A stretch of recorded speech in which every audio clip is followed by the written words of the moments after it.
Kementerian Lingkungan Hidup juga sama dengan kementerian yang lain, kirim surat ke Menteri Menpan RB agar seleksi PNS itu nggak usah selalu harus berbasis digital.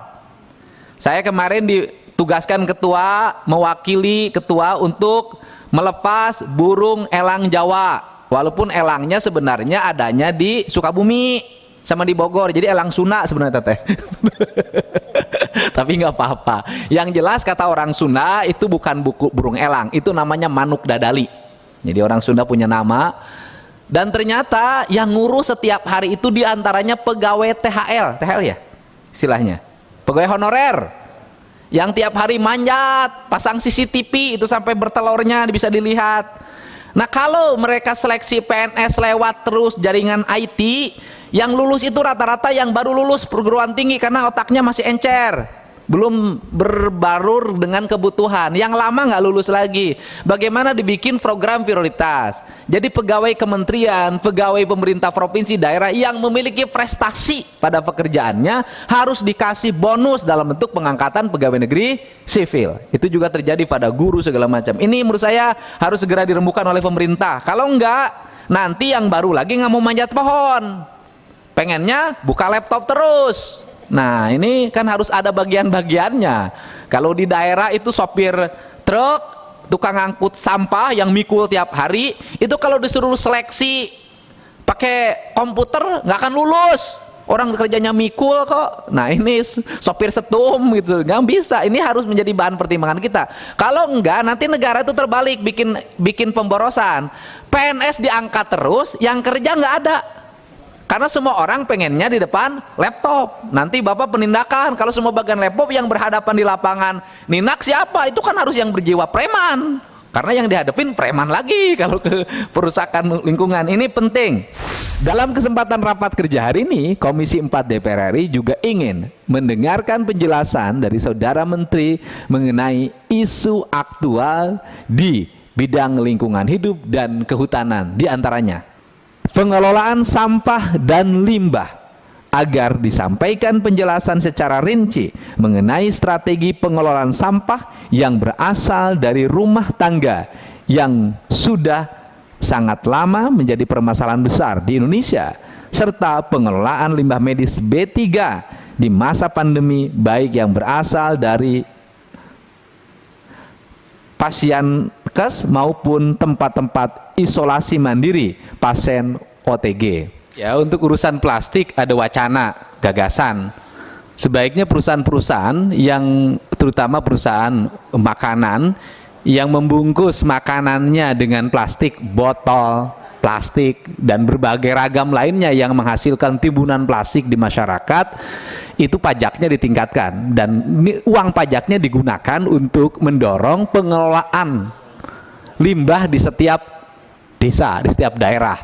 Yang kedua, daripada ningkatin pajak cabai, daripada beras dipajak, daripada bawang dipajak, karena cabai, beras dan bawang tidak menghasilkan sampah, sampahnya pun bermanfaat bagi kepentingan masyarakat. Ini fokus. Dan ini yang menarik nih, Pak Edward Tanur. Pertama, logat bicaranya selalu membuat saya kagum karena sangat khas, tenang tetapi menukik. Yang kedua adalah tidak akan ada yang nyangka kalau Bapak mewakili fraksi PKB. Itu dua catatan penting hari ini. Dipersilakan. Untuk aman, saya buka dulu ini masker. Untuk aman supaya Pak bisa dengar logatnya yang lebih khas lagi. Terima kasih banyak pimpinan beserta anggota Komisi 4, Ibu Menteri beserta jajarannya. Assalamualaikum warahmatullahi wabarakatuh. Salam, salve, salam sejahtera untuk kita semua di hari yang berbahagia ini. Saya masih bisa berada di sini untuk menyampaikan aspirasi dari rakyat, khususnya rakyat NTT, umumnya Indonesia. Jadi topik pembicaraan dari fraksi PKB ini yang kami sudah susun secara mantap dan bagus sekali ini. Paling pertama itu realisasi anggarannya. Kenapa serap saja kok susah sekali ini? Ini kita cari uang setengah mati. Ini uang sudah ada, serap saja setengah mati. Atau bingung. Kalau bingung kasih kami DPR yang serap, biar cepat. Ini realisasi anggarannya ini masih terlalu di bawah. Begini Bu, memang kejadian ini merata seluruh Indonesia. Anggaran yang ditransfer ke kabupaten-kabupaten juga baru terserap 18%. Jadi uangnya disimpan di bank. Ini kita mau jadi rentenir atau mau jadi apa ini?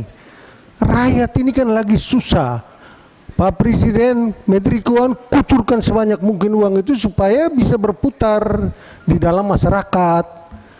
Kalau kita mau simpan uang, simpan saja di bank, tidak usah kerja, tidur makan bunga, tidak bisa ini. Jadi itu satu, keprihatinan kami itu seperti itu. Jadi programnya bagus. Saya lihat program ini bagus-bagus semua, muluk-muluk. Cuma realisasinya agak tersendat. Ini yang harus kita sadari bersama, bahwa perkataan, program dengan perbuatan harus sejalan. Jangan kita hanya macan kertas saja, akhirnya rakyat di desa-desa ini menderita. Sumber pendapatan ini sekarang yang lagi eksis ini hanya dari pemerintah, sumber keuangan. Kalau dari penghasilan masyarakat rendah sekali. Maka itu butuh intervensi dari pemerintah. Terkait dengan sumber daya alam, sumber daya manusia di bidang konservasi. Memang orangnya banyak, tapi tidak seimbang dengan luas lahan dan peruntukannya. Maka itu butuh orang-orang yang paham, yaitu yang dinamakan sumber daya manusia ini. Kalau kualitas atau kemampuan manusianya berkurang, tuli terus, kita ngomong tuli terus, ya mati kita. Biar kucur dana sebesar apapun, percuma. Ini perlu ada sinergitas dan koordinasi antara pemerintah pusat dengan pemerintah daerah. Terima kasih banyak. Selamat siang. Selamat siang, terima kasih Pak Edward. Logatnya sangat luar biasa dan itulah ciri khas Indonesia.